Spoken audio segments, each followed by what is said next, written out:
you can't open new doors with old keys. You're going to have to change how you think, how you see things, how you introduce yourself, how you are going to enter into whatever conversation, whatever partnership, whatever relationship. Things will have to be different. You have to choose that. You have to make that choice to do things differently, or else it's going to be called insanity. You're doing the same thing over and over, expecting a different result. So you have to come to yourself and know that I have to approach this differently.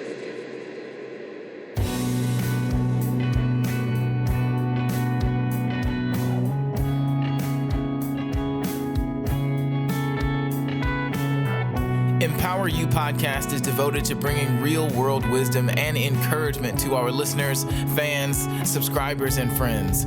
We talk about a multitude of life principles and the process from an economic, societal, and cultural perspective. We believe that in tough conversations and shared wisdom, we can pave the path and leave a ladder for the future. So subscribe to our channel, rate, review, and let us empower you. What's up, friends? If you're anything like me, you realize that eating healthy meals supercharges your productivity and gives you a clear mind so that you can solve more problems at work or in your business. Smile More Meal Prep Service lets you choose from a variety of healthy food options that will fit your dietary needs while putting a smile on your face, so you can stop stressing about eating healthy throughout the week and buying lunches, because Smile More Meal Prep has got your back. And if you use the promo code EMPOWER, you'll receive 15% off your order. So click the link in the show notes, order your healthy, delicious meals, relax, and smile more. Welcome to Empower You podcast. Thank you so much for being here. My name is Kid Boy Cooper. I'm the creator and host of Empower You podcast, and this is going to be an incredible episode. Today, we're going to be talking about buying a house or getting a degree. Now, you may not see those two as conflicting,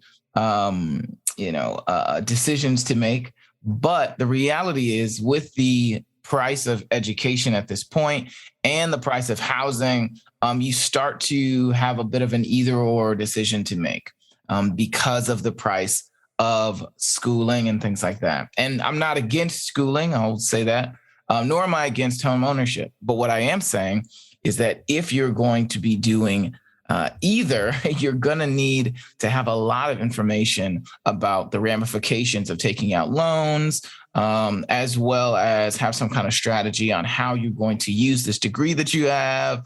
There's a lot of different things to it. And I'm not a credit specialist or strategist. And so I've got a terrific person on who's going to talk to us about this. So I have with me today Tumarrow Lucas, who is a part of Lucas Group Solutions, LLC, which specializes in tax strategies, credit strategies for small businesses, local entrepreneurs, larger businesses. They teach you exactly what you need to do. I'm talking the cards, the people you need to call, the strategies on how to work multiple cards, how to open accounts for your business, how to make sure everything is listed, stuff I didn't even know was a thing. Tumarrow freely shares this information with her group in order to help them be on the winning end of debt, right? Because they use debt as a tool in her group. Now, when I was coming up, debt was always, you wanted to stay as far away from debt as possible. But when I listened to the strategies that come from the Lucas Solutions, LLC, I keep wanting to call you a realty group tomorrow. Because I saw the work that you were doing with your house. I'm like, oh my God, she does houses too. So it's been an honor to watch how you continue to show up and serve your clients and your community with these incredible credit strategies. And so as I was putting together this series about education, we have to talk about the expense of education. We have to talk about the debt implications of education, and how we got to tackle these subjects. And I'm not a debt expert, nor am I a credit expert. And so I figured I'm gonna have Tumarrow come on here and educate us all on this. So Thank you so much for being here. I truly appreciate your patience and your willingness to come on here. How you doing today? I'm doing well. And thank you so much for the opportunities to come on and share some of my knowledge. And of course, I hope that I'll be able to impact someone else's life, their thought process on how debt is not always bad, because that's something that we've always been taught. Right. Debt is, a bad thing, but there's good debt and there's bad debt. So the importance is that you understand which one is which and how you can utilize the one that you decide Absolutely. on. Absolutely. So before we jump into all these questions I have, I want you to tell us a little bit about what motivates the work that you do and how long you've been doing it, some of your experience. Just tell us about your world a little bit. Sure. So I started out in about 2000, in the beginning phase of 2000, as a licensed realtor. So as a licensed realtor, you know and understand it's an independent contractor. So meaning you're not employed by anyone. You are it. So of course, many entrepreneurs, they want to get into that space. Whether it's investing, wholesaling, just absolutely being a listing agent or absolutely being exclusively a buyer's agent. But the turn for that specific career could be that there's a lack of funding. And there's also a lack of financing. So you are essentially funding your career solely on maybe your personal, or if you just so happen to be really good at what you're doing in the beginning phases of the career, you'll have some finances to fund and thrive the business. So that's what got me into entrepreneurship and understanding the facets of it, and then knowing that I needed to figure out, have a resource, have a tool on how I could continue what I really had a passion for, which is serving others, allowing them to see the other end of not always having to live in an apartment or, whatever housing options they had. But essentially, the American dream is to be a homeowner. Wow, that's amazing. So you started off as a realtor, and then you just started to develop these skills. And so now you're helping people with more than just using good debt, right, to purchase a home and things like that. But you've also expanded that into just entrepreneurship startup credit. Am I understanding that right? Right. Just, of course, becoming an entrepreneur, there's different sides. Some people have it as a hobby. They start out as a hobby and then they say, okay, I'm kind of good at this. And then they turn it into an essential business.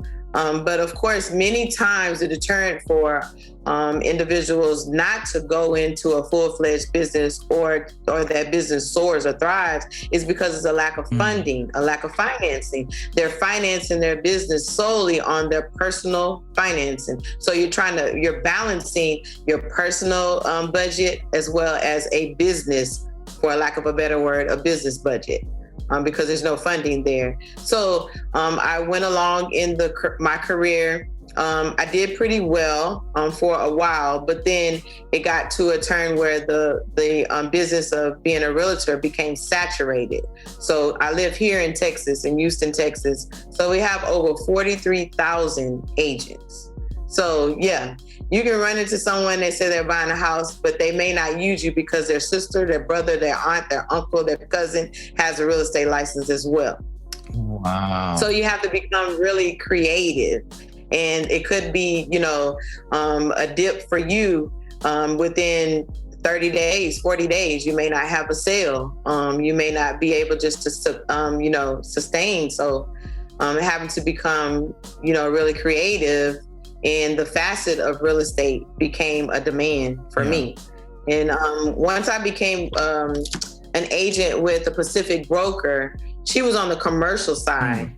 And it taught me a little bit more about commercial real estate as well as how they were funding those deals. They were essentially entities. You just became formatted your business, your career as a realtor. You became a business. So you became an LLC, a formation. You formed your business entity. Then you were able to get funding for that business. And then you were able to do whatever is possible to get funding for your business and maintain that career, that real estate career. Oh, wow. I never even thought about that. So you make your entire, right. Yeah, that makes so much sense. Okay. Becoming creative. Wow. Well, well, I'm already learning things I did not know, because I mean, real estate's not my deal. So I think it's just fascinating what's happening in the market right now. And I also was like, man, I better stay out of it. I had considered doing some commercial real estate at the beginning of this year, but I made the decision to spend that money I would have used for earnest money and everything else and invest it back into my business, which I'm very happy I did.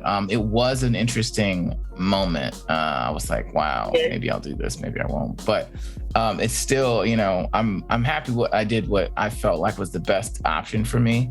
But yeah, that's just an entire world I know nothing about.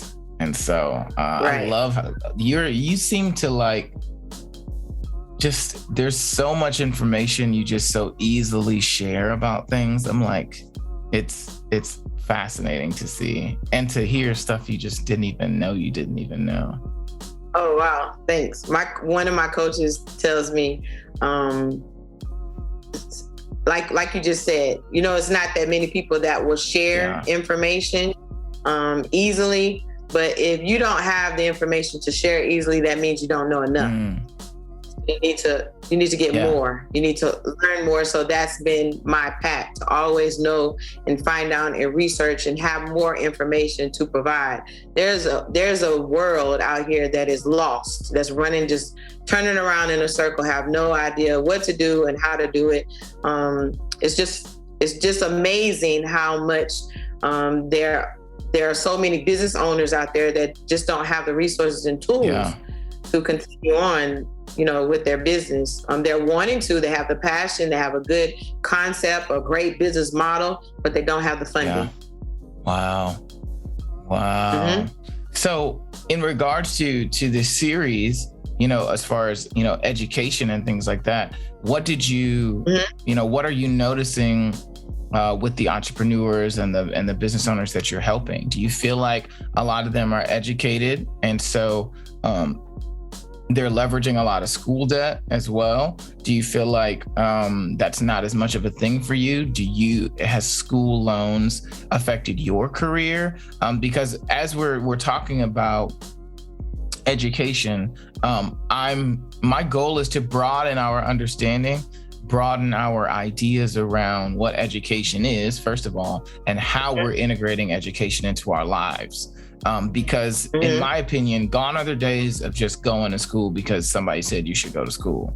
You need to be you need to understand exactly why you're going to school, have some kind of a plan, because more times than not, your instructors cannot keep up with the market. And so there's new industries and literally new jobs that need to be done for companies that the university can't teach you. And so if we're going to be advising young people or even our peers to go back to school for this or that, I think we got to have a real solid strategy on what we're going to do and what we're going to do about the debt, because not everybody has 40 grand to drop on school, 20 grand to drop on school. So what has been your experience with education and with the education of the clients that you serve? It's been interesting. So myself, I was in that whirlwind in the mindset of thinking that I had to go to school in order to accomplish anything, any goals. We were always told you need a degree, you need to go to school, you need to have this is what happens. The only way you're going to be successful if you go to school. But I've learned throughout time that those things do not pertain, because seasons change. So things will change, and the concept of how things will go on will change. back then, maybe I was in college in 1995. That was the thing. That was what it was. But not understanding the debts that we were getting ourselves into, the student loan debt. We had no understanding. We had no strategy. There were not any other options. Trade school now is a big thing with kids. The shortening of college and school. You're learning an immense amount. It's like a fast track, and at a lesser cost.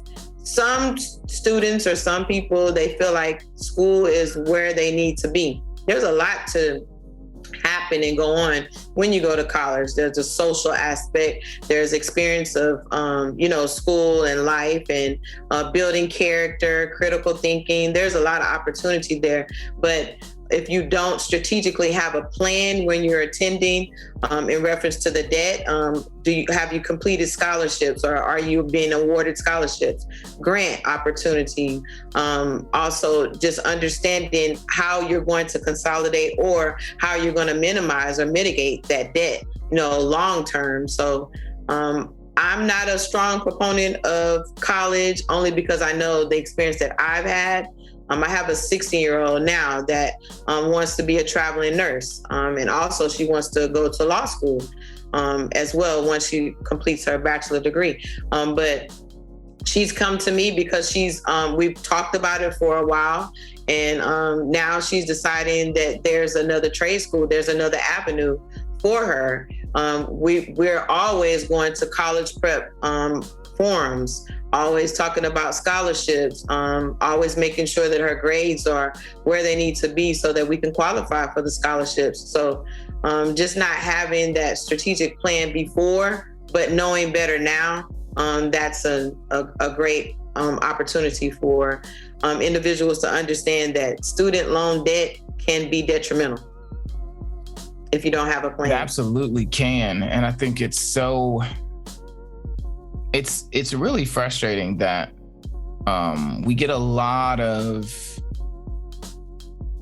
push, a lot of pressure to get a degree or something like that. But nobody really talks about what to do after the degree is had and how to really structure your life or to do what you need to do to mitigate all of the debt that you're in. And I think that's a real disservice, and it bitters the taste of any type of higher education, because as again, industries are continuing to change. And so you could literally get a degree in something and it not really be helpful for what you're trying to do anymore. Because of the 4 years it took you to get that degree, that whole industry changed, and your institution didn't change anything because they don't know how. Right. The sad thing is, even in high school right now, the students should be learning about debt, financial literacy. Those are not even classes that are being offered in much of the high school classrooms right now. That's important that the children, the students understand what debt is, the financial literacy portion that's going to be important for them to even thrive in life. But what's being taught is continuing the education track. And it may not be something that students are really interested in if, in fact, they were given the options and understanding. We're talking about young minds, young intellectual minds that really probably don't know what they want to do past 6 months from now, after they even get out of school. So, higher education, college is a great institution, but it's not for everyone. It's not for all students. Yeah. And then what happens after that is that you have a bunch of folks who are my age, 25 to 30 or whatever, and they're looking at the time and the investment that they made, and they don't necessarily know where they fit into society, because jobs are listing things that nobody's an expert in yet. There's industries that have been out for a less amount of time than it would have taken you to get a degree, and so I don't see institutions being able to keep up with the rapid changes that are happening. And for a lot of folks, they're thinking about either going back to school or finding some new trainings or things. That's why I feel like online education is blowing up, because there's a lot of supplementary education that institutions just can't they can't really prepare you for. By the time they get their curriculums together, the industry's changed, you know. Already.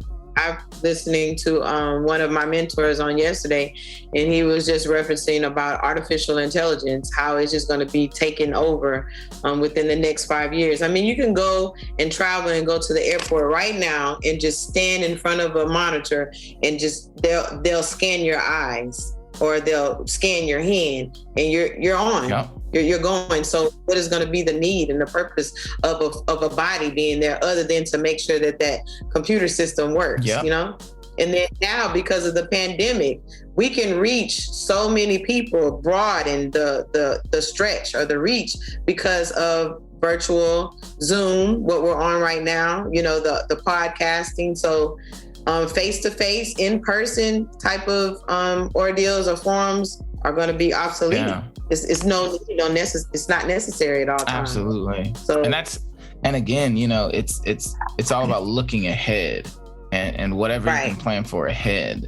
What do you see the future of your industry being? You know, you're in the credit strategist, I like to call you. Does that make sense? Is that an appropriate term? Yes, strategy. Yes, and I think, what do you see the future and some of the challenges for you in regards to credit strategy, you know, because people maybe are not going to school as much, say they don't buy as many houses, or like right now, everyone is starting businesses, but I foresee in the next year or so, most people will be closing businesses just because it's difficult if you don't have a good strategy. So what are some of the things that you're seeing in your market?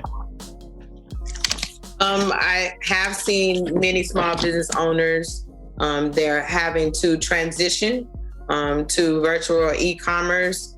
You know, many small businesses are in the community where they're being patronized by the consumers that are in the community. So now they're having to transition, the small mom and pops transition to e-commerce or provide a service or a product so that they can still be competitive within, you know, the market. So sometimes it's kind of challenging because you have the small mom and pops. They may be older. They don't understand the marketing aspect. They don't understand having to, you know, do everything online or application online, or, you know, having to send their documents or whatever the case may be. They're just used to someone face to face. Can I just go into the bank or can I just talk to such and such? You know, now, if you want to form a banking relationship, you have to do it online almost, or you have to call or schedule an appointment to even see a person. It's not as easy as you can just walk into the bank and just sit down and have a conversation with the banker now. So those relationships are changing. Yeah, for sure. Do you think that, do you see the clients and the people who you're working with, do you feel like some of them are limited because of the debt that they're already in based off of their schooling, who are like highly qualified to serve in their business, but they already have so much debt that they're having more challenges? Are you noticing that? Yeah, I have a couple of clients that are in that same situation. So I do assist with personal credit as well. And that's truly where it all begins. Although you can build business credit with your EIN, and so that you can strengthen your business foundation on its own. But to get any further, you will have to utilize your personal credit in order to leverage much of what you're wanting to do with your business.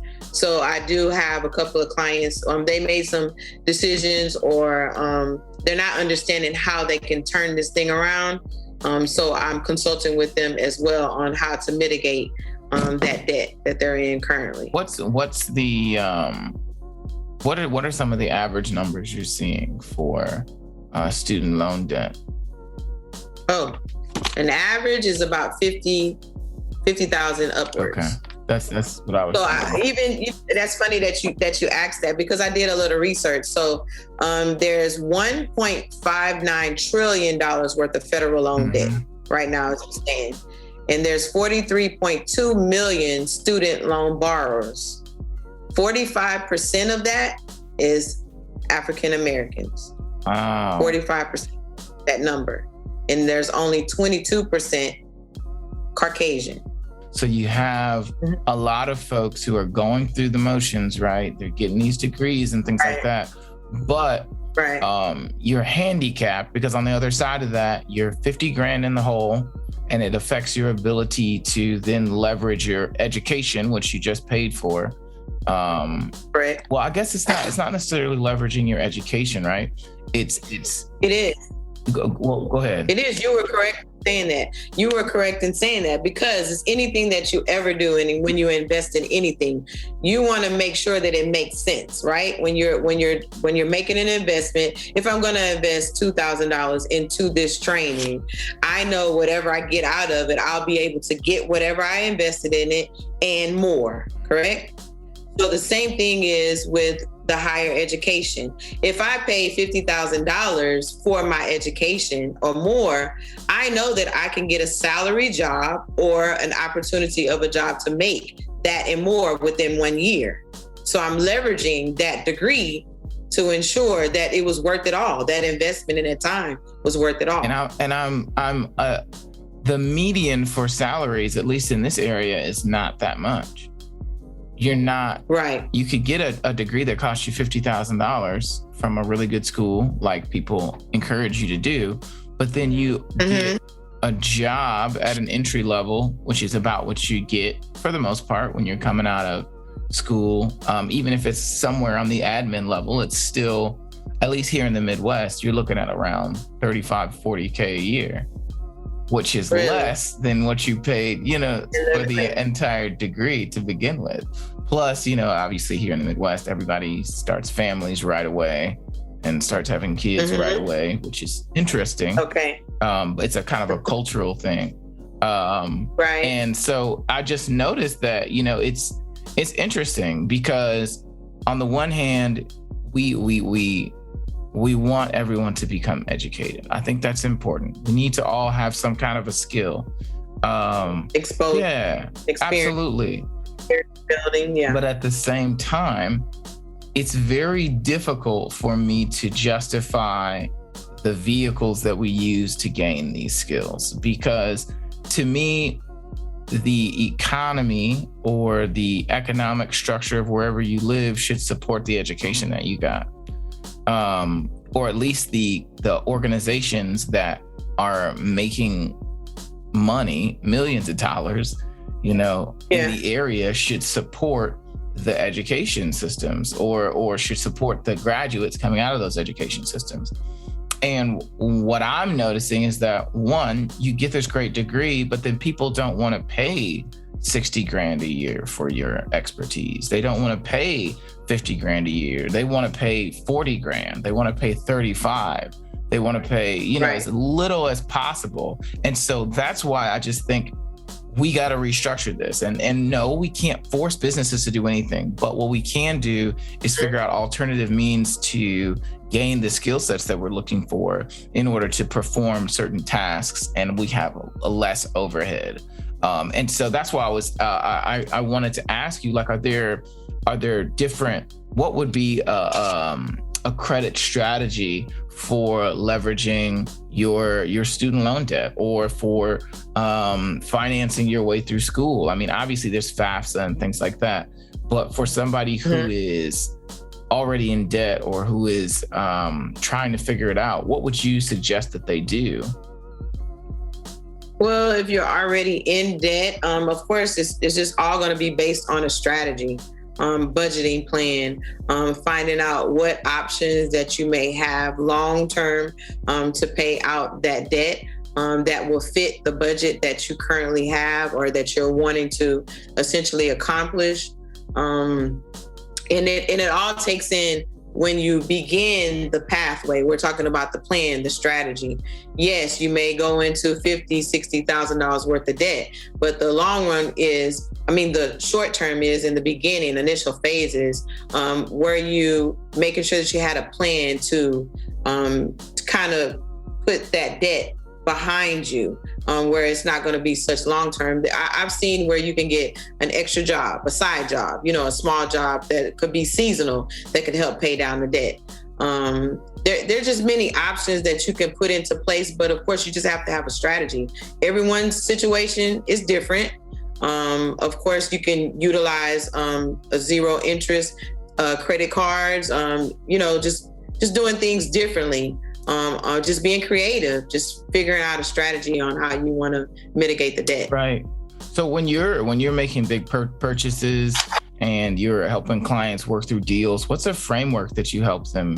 What's the framework you help them work through when they're thinking about the risks versus the potential rewards of their investments? How do you calculate that risk? Because for some folks, and even myself at times, all of that just goes right over my head. I don't.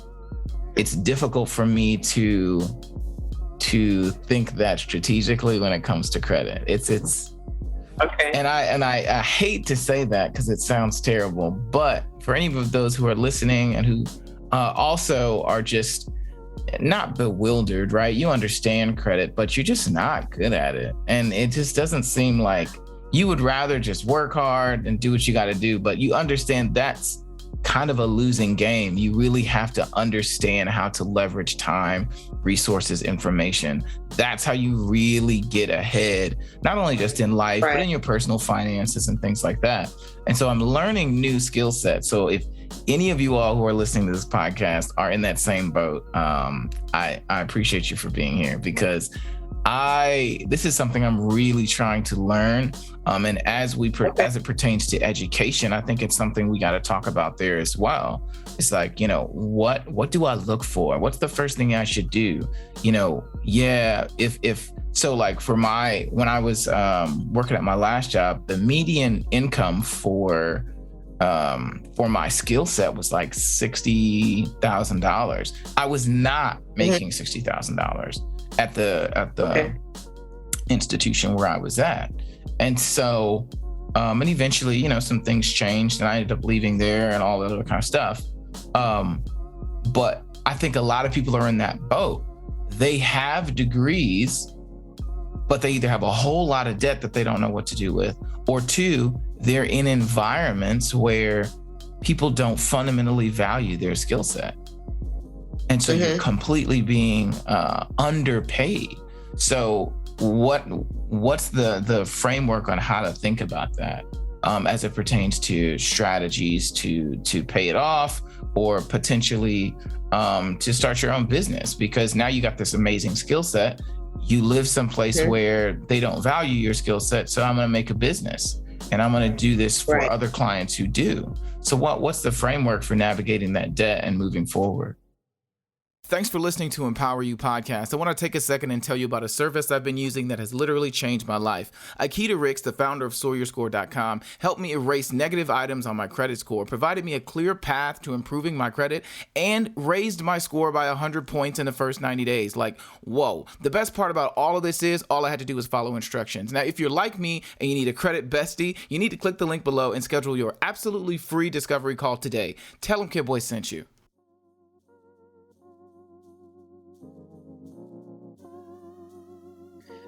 It's pretty simple. Sometimes business owners kind of make it complex, but the most important concept is that you want to know your numbers. You need to know what your numbers are, especially if you're trying to make this work, the business, the passion that you have and that you're in now building. You want to make sure that you understand your number. What product or service are you providing? What number are you wanting to reach? What's your goal? And then you just reverse engineer that. What do you need to make daily? What do you need to make weekly? What about monthly? And then what about quarterly? You need to make sure that you're assessing all of that information, your numbers weekly and daily, to make sure that you are on point. What is working? What's not working? Where are your strengths? Where are your weaknesses? Where are your opportunities? You want to understand all of that information. And just to boil it all down is, what are your numbers?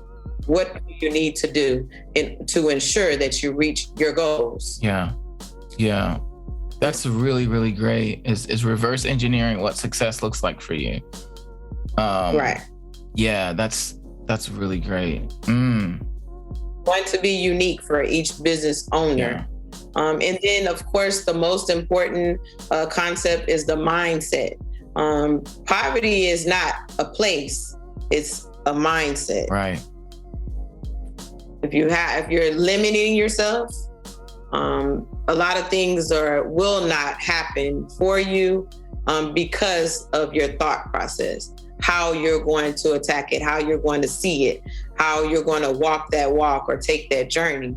You will be limited if you don't feel like you have the resources or the tools, to make sure that this happens for you.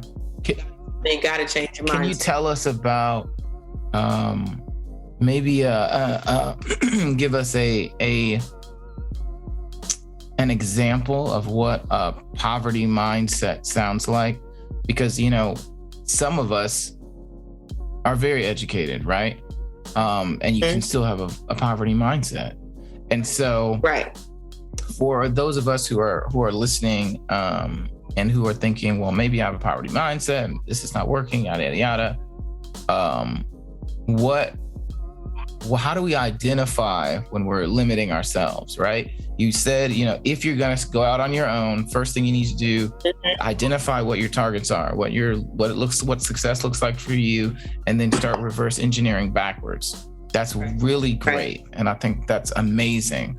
And then the next one is, how do I identify when I am having a poverty mindset? Because, whether I go to school or not go to school, I have to have the right mindset in order to utilize any information fully. And I think some of us went into school with a poverty mindset and left school with a poverty mindset, even more poverty mindset. No change. So how do we identify this poverty mindset? I have a coach. I have several coaches, but my coach that I really pull a lot of information from just starts with building yourself, loving on yourself, knowing that you have the ability, that you can accomplish whatever goal you put in front of you. Journaling, making sure that you write down things, and you will identify how you shift and how you look at things. And identifying if you have a poverty mindset is when you limit yourself. When you see things and you say, okay, this is what I want to make, this is what I want to bring in for this week, this month, and then you find barriers, you find distractions, and then you entertain those distractions, or you don't push yourself beyond whatever challenge is in front of you. My father always told me, or he makes a comment, is you can't open new doors with old keys. It's just not going to happen. You're going to have to change how you think, how you see things, how you introduce yourself, how you are going to enter into whatever conversation, whatever partnership, whatever relationship. Things will have to be different. You have to choose that. You have to make that choice to do things differently, or else it's going to be called insanity. You're doing the same thing over and over, expecting a different result. Yeah. So you have to come to yourself and know that I have to approach this differently. That's really great. Old keys can't open new doors. That's a bar for sure. Yeah, that's so what I realized, even as you were saying that, is that for ourselves, we go to school often. And that's another reason I think this is such a great topic. Is because we go to school expecting other people to give us what we can't give ourselves.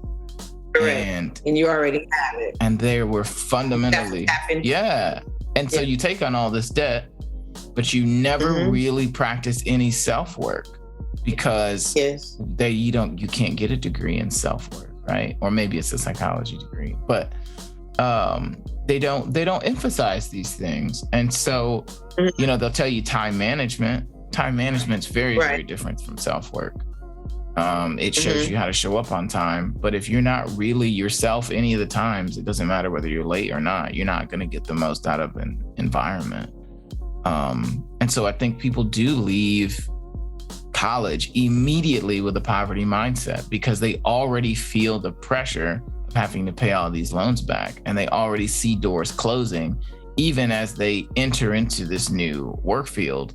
Now it's the first person who will give me some money, I'll do it because I have all this debt, which is like, was that much different from when you were 18? No, none. And then you put them in a stabilizing type of predicament, where they're like stagnant, and not even providing them with the recourse of becoming more creative on how they can accomplish going through school without taking on all of that debt. Internships, creating relationships with businesses, so that your skill set is already out there before you even complete college. You have some businesses that will sponsor your college, the end term or wherever you are, they'll sponsor the rest of your college term. And I don't think that in college, or it hasn't clicked for a lot of students to become more creative on how they need to walk through that journey of school. They'll take on the debt. It's just like I don't know, maybe I can't say I do know. Me, when I was a student, I just felt like it was free money. I didn't even understand, really and truly, just to be honest, I didn't understand what it was until I became older and more experienced and wanted to have things and wanted to do things. And then I'm looking like, okay, my DTI, that's income ratio, it's an imbalance there. What did I do? How did I get in this? How can I get out? Yeah. So that's where I was. So I know that's a lot of mindsets for different students. Yeah, so and then everybody couples up to try to fix it. Yeah. Yeah. Which is another strategy I feel like happens sometimes. And it's not, and again, I'm not, knocking anybody's way. I'm just trying to identify areas where we might be doing it wrong. So, and we've identified a couple. One is that we're not properly assessing our return on investment for whatever degree we're getting. Right. And two is that we are not working on our mindset when we are in school. We're expecting someone else to give us what we will need to give ourselves, which is confidence, self-love, affirmations, and an understanding of what we uniquely bring to the table. And then three is we're not utilizing the time in school well enough to get us in front of the right people. And I'm sure there are students and there are people who are listening to this who are like, well, I did all of the things and yada, yada, yada. Well, the point is not to have all the answers. It's just to have more solutions for the problems that are continuing to occur. So whether you're going back into school or not going back into school, we're going to want to make sure that whatever we're doing, especially in 2020, we understand that what our return on our investment is going to be, how we're going to utilize the information that we're getting, and how we can start immediately implementing these things within our own consciousness as far as our own self-work, right, and our own self-development, and then physically into whatever industry you're trying to get into.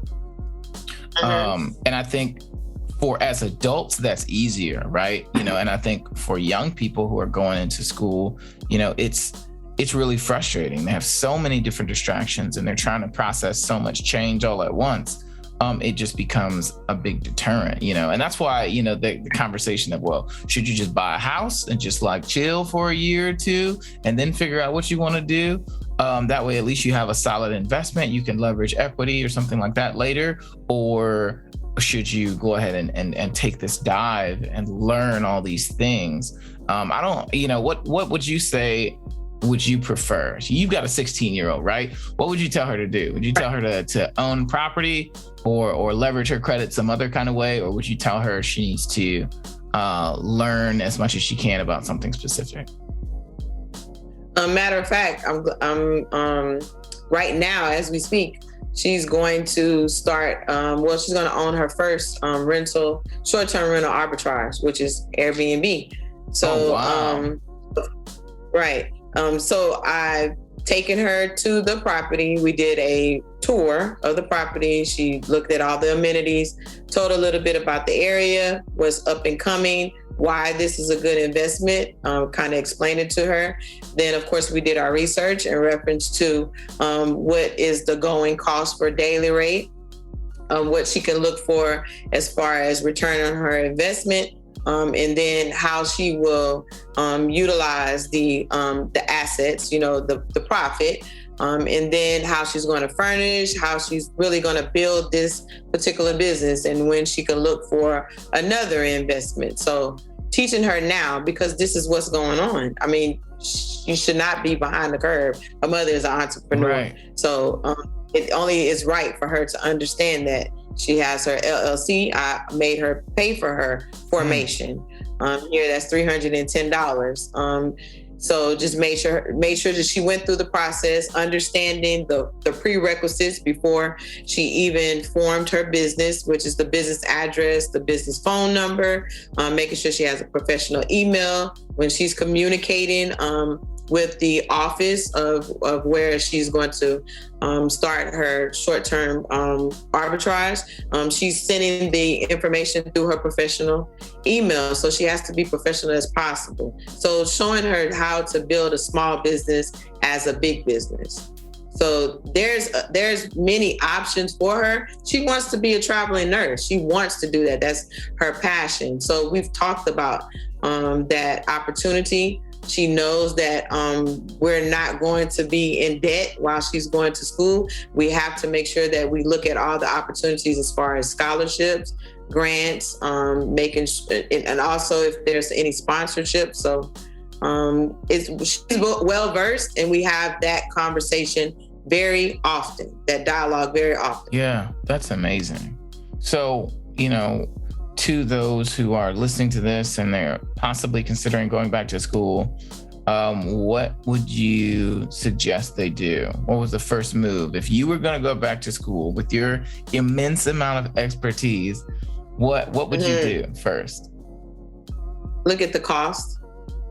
What will it cost for you to go to school? What will it cost time-wise? As far as sacrifices with your family, balance in the long term, will you be able to utilize this degree to its utmost, worth? And then, of course, making sure that you have a strategy if that's what you just feel like you have to do. Right. That's basically it. That's it's just that simple, but that's a conversation that many students did not have. Yeah. Because they don't have the language for this. They had, correct. And that's why, again, to anyone listening to this, if you have your own opinions, please write in and let me know. It's empoweryoupodcast@gmail.com. Would love to hear your, and you can always go to the Facebook page and Empower You Podcast and drop some comments as well. But I think this is the this is the point of the conversation. I don't think enough young people are having these kinds of conversations. I don't even think as adults we're having these conversations as much as we need to, because we feel the pressure.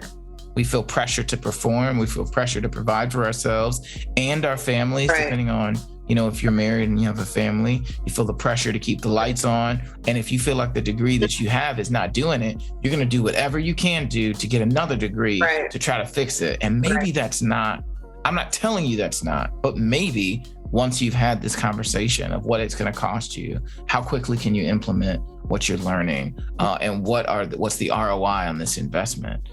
These kind of conversations, right. We have to start having, because we need to be utilizing higher education as a tool, not as the source.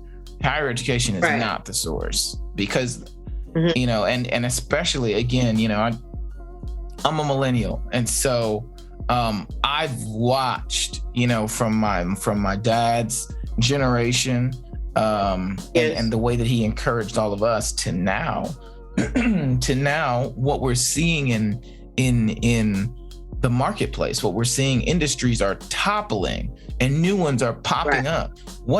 How do you compete with that? You have to you got to slow it down. and figure out exactly what you're trying to do, and then try to get as specialized as possible doing that. I feel like gone are the days of like the jack of all trades. I feel like you can't, there's just too much. Like, I don't know. To me, you got to find a specialty. One thing, do one thing. You know the book, one thing.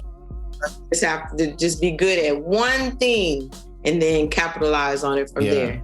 But you have to be known as one thing as well. Absolutely. And it doesn't mean that doesn't take a lot of extra skill sets, right? So for me, podcasting takes some measure of audio understanding, audio video understanding. It takes a measure of understanding people, right? And how to hold valuable conversations.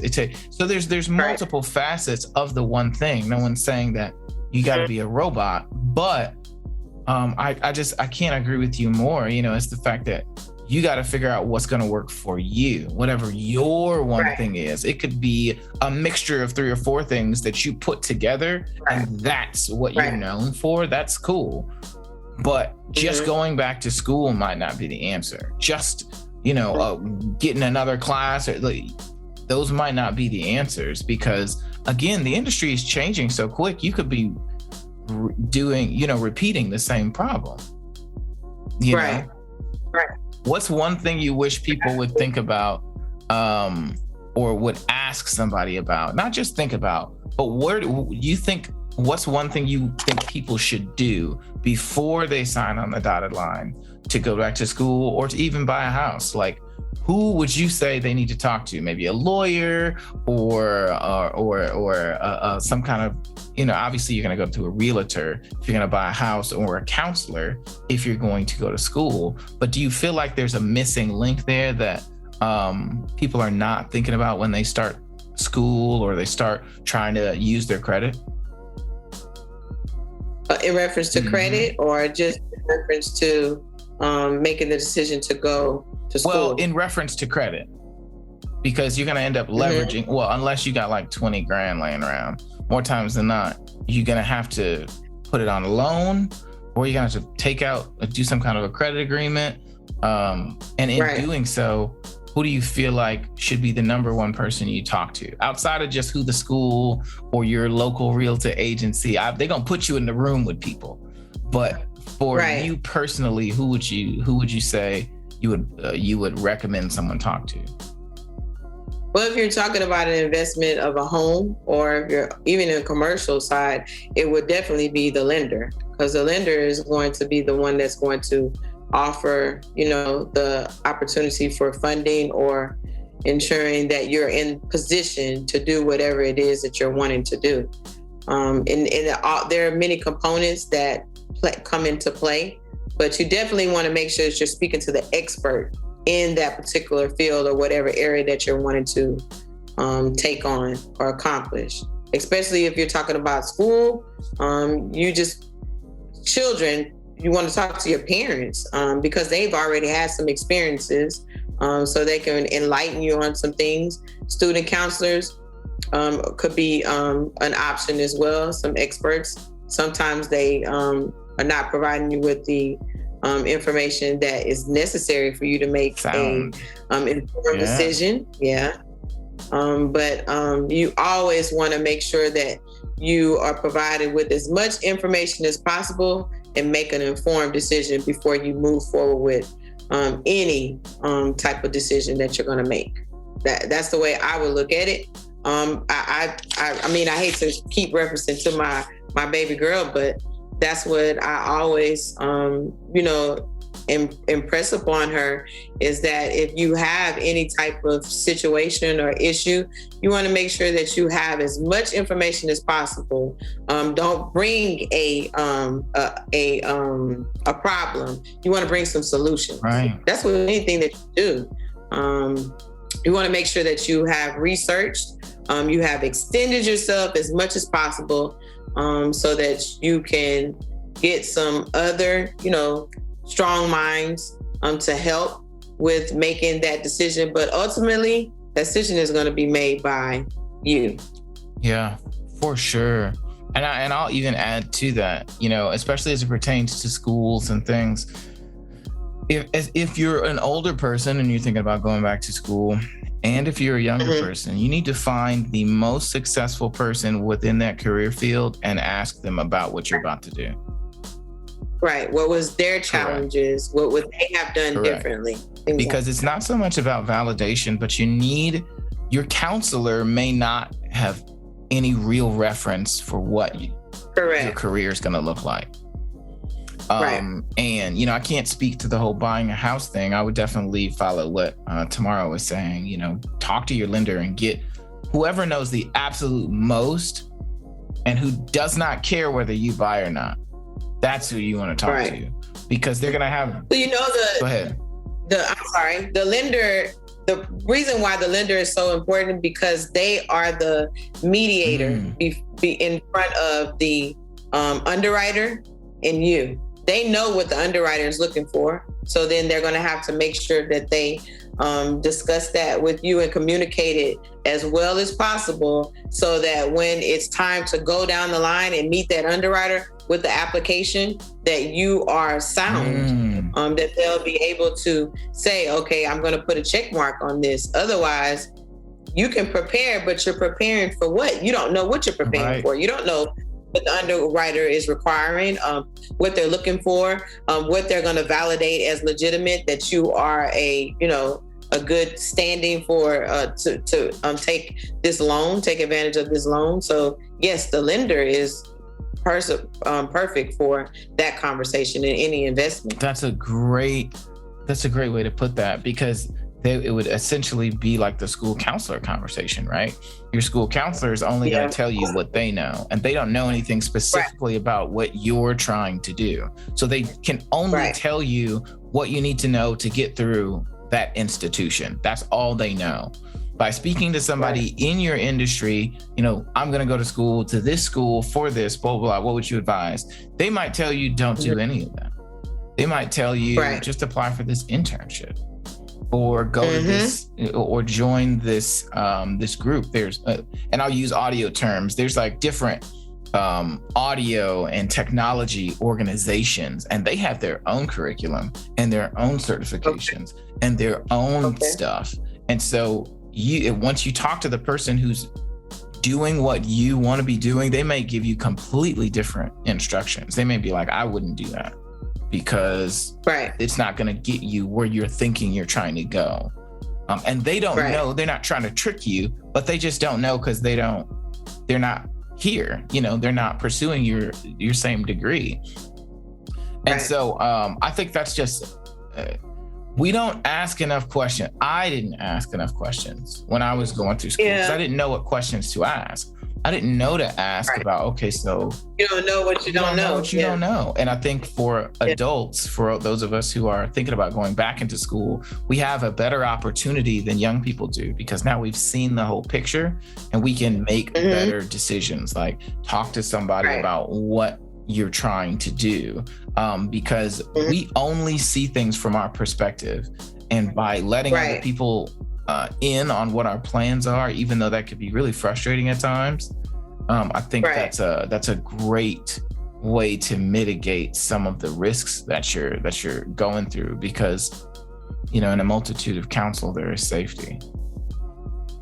That's the mindset. Opening up, allowing others in that have that expertise, that could shed some light on some things, that have already been through some of the concerns or challenges that you may face, that can provide you with some interception, that could, with some solutions. So that has a lot to do with mindset, opening up. We're right back there. That's the main thing they don't teach you in school, is how to actually be a student, not how to just regurgitate information, but how to be a real student of life. How to take your ego out of your education. Right. Not taking the test, but be the test. I will be the test for this. I'm going to stand this test. Yeah, that's amazing. Teach you how to take the test. But I don't want that. I want to be able to be the test. Hey, that's an entire philosophy around learning. I hope you guys are enjoying this. This conversation is one that I think, I'm hearing a lot of people who I know who are contemplating going back to school to get advanced degrees, to get masters, to kind of change some things up, to open up some new lanes for themselves. I'm 30, so I've got different friends who've probably been in their career fields going on 10 years now, and they're seeing some trends based off of the things that are happening in their industry that they're like, yo, I'm not going to wait for this whole thing to fizzle out before I make my next plan. And so now they're starting to look at other schools. They're starting to figure out what their next steps are. And I think that's what's happening with a lot of young people. And I say young people, I'm gonna count myself in that. It's a lot of folks who are assessing, where am I at and where do I want to be? The pandemic totally upended everybody's plans, most people's plans at least. And so now we're like, what do I do? Before we do any of these things, before you, go buy that house or start that new class, I just want to have I wanted to make sure we have a conversation about what that really looks like and questions that we can ask ourselves before we jump into stuff. Because you get emotional, you worry, you invite in all of these negative perspectives that you get from the media and all these other sources that tell you everything's on fire and run. And so you start doing things. But I hope as you're listening to this, it gives you an opportunity to write down some things, to give yourself some question prompts, being, how quickly can I implement this new information? What is my actual goal? And reverse engineer back to where you are right now. You asked some terrific questions, Tumarrow, about what does work look like for me? What am I truly trying to accomplish? You can go back to school, but if that's not necessarily what you want to do, maybe you like to build cabinets, maybe you like to do woodwork, and you think that because you have this degree, you're supposed to do whatever. And that could maybe not be the truth. Maybe you need a CNC machine. Maybe you don't need another degree. There's so many different things that you can do, but you got to start asking yourself these tough questions. And more times than not, people will just push you into decisions. And unfortunately, if you allow them to propel you into an emotional decision. You mentioned that you were 30 years old. I'm 49, so I'm almost 50. So I have a 20-year curve on you. Yeah. So I have a lot of experience to put into play when I answer questions, because if anything, the pandemic should have taught us that relationships are important. Having relationships, getting into the right rooms, and understanding how those conversations can impact the trajectory in which we want to go in, it made a big difference.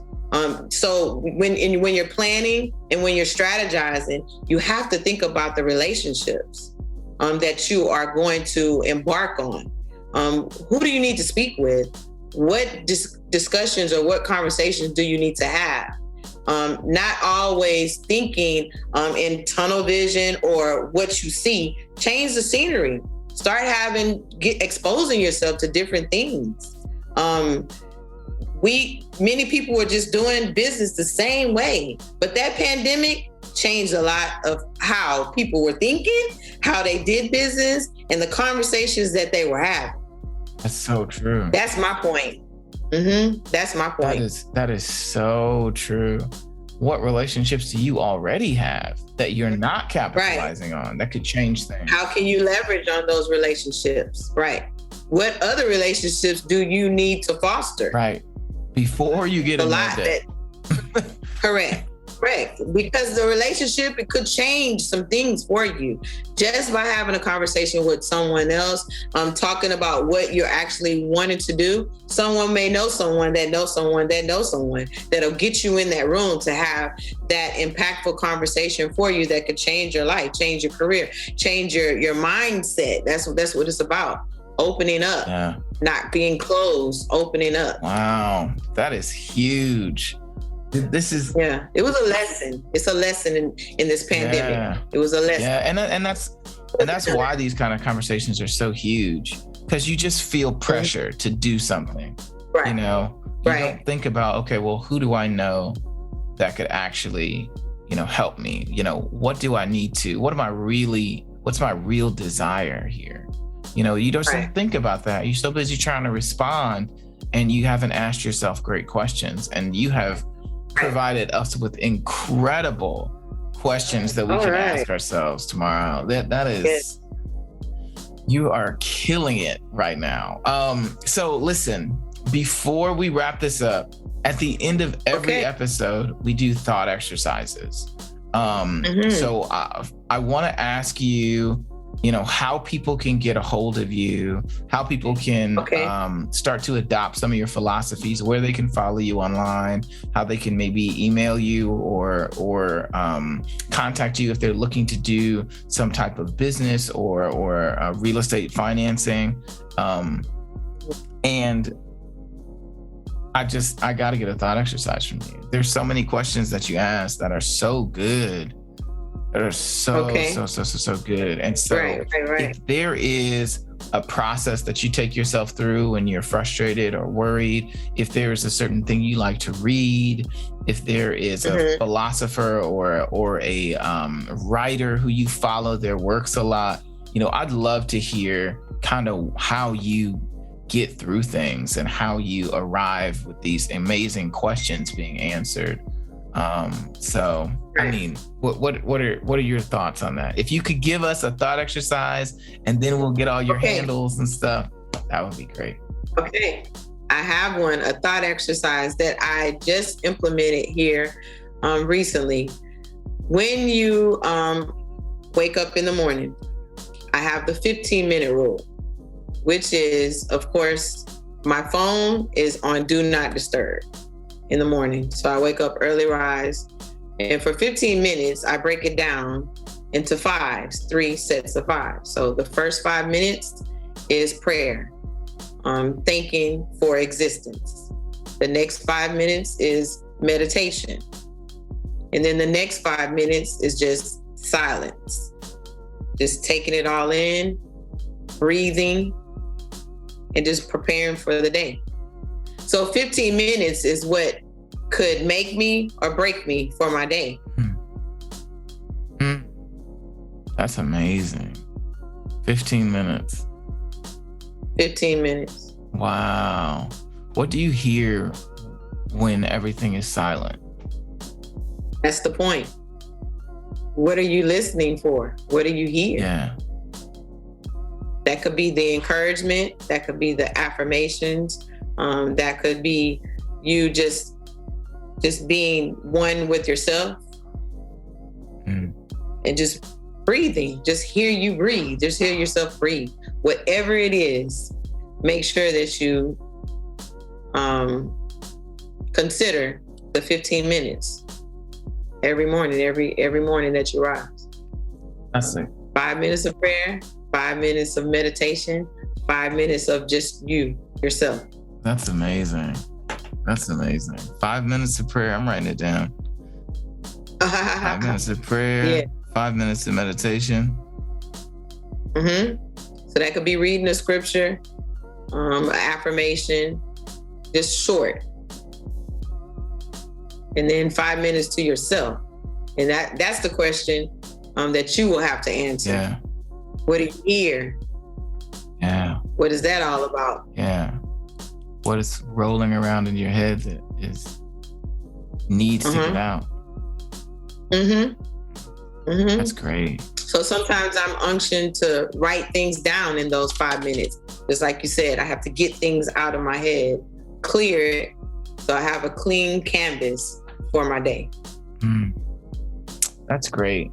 I hope you all wrote that down. I definitely wrote it down. My morning times are sacred. And so I'm always looking for new ways to really center myself, especially in the morning. If I can do a good job in the morning, I feel like I have a much better day consistently. It sets the tone. It sets the tone. So this is super helpful. I'm gonna start implementing that probably tomorrow. Because, Yeah. that's part of my personal journey, is really establishing the energy and the mentality, the groundedness, the spiritualness of my space, of my time. And it prevents you from having all kinds of anxieties and things like that. Like, Right. we all got stuff to work through, and doing this kind of stuff is going to help you do that. So Right. Thank you so much for that. How can people find you, contact you, work with you? Because for some folks, I'm sure they're thinking right now, like, I need to talk to her. I got some serious stuff I want to do, and I need her to put me through my paces. I need to have this kind of conversation that I don't know how to have with myself. So I need your help. So how do those people find you? So you can find me on Facebook, Instagram as the Lucas Group Solutions. I'm there. And then, of course, my contact information is on the Facebook page as well as Instagram page, or you can just Google me on the lucasgroupsolutions.com. Awesome. Lucas Group Solutions. I love it. It's all there. All contact information, email, you can text, and then of course, if you send a message, you'll get a response. Awesome. Thank you so much for being here. I want you guys to take a second and go follow Tumarrow Lucas on all of the Instagram, Facebook, social medias. Go to the lucassolutions.com and contact her. Let her know that you're interested in working with her. She has a bunch more experience. And we talked a little bit before the interview, and I can't even, she's just an expert. There's stuff that I don't even know, questions I don't even know to ask, that she'll just come out the back. And it's just incredible. You really need to make sure, and this is what I mean by talking to someone who's a professional. Talk to somebody who really knows the industry you're either trying to get into or the thing that you're trying to do. So for me, if I was going to buy a house or something, like, I would talk to someone like Tumarrow, because I want to know everything I don't know to even ask. Before anybody tries to influence my decisions, what do I need? And so if you're in a place where you're looking to do some financial moves and take some risks, you need to hit up Tumarrow Lucas.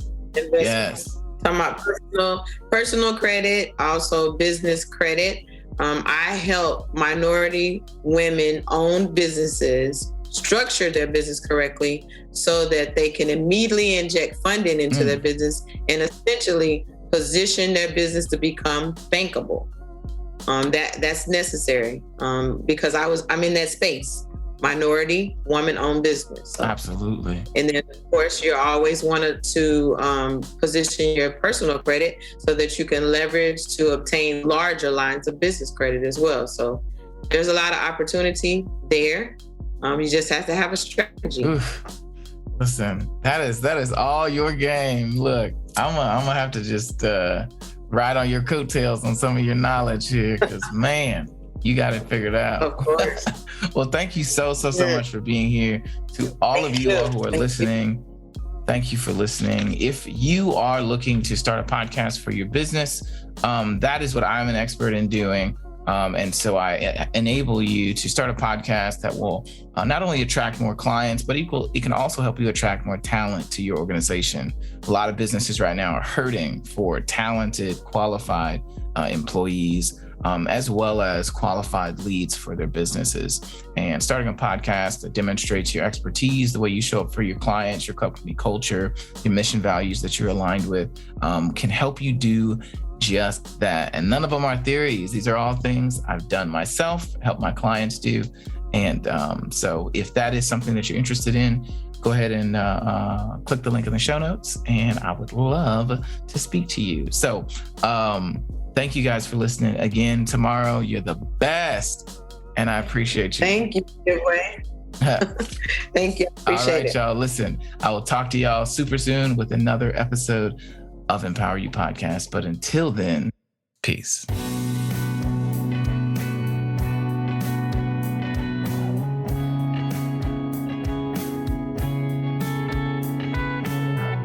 Thanks listening to Empower You Podcast. Don't forget to rate and review this episode because we would love to hear your takeaways from this discussion. And it helps us reach more listeners just like you. If you'd like daily audio video clips from the podcast, you can find Empower You Podcast on Facebook, Instagram, and YouTube. Thanks for listening. I'll talk to you soon.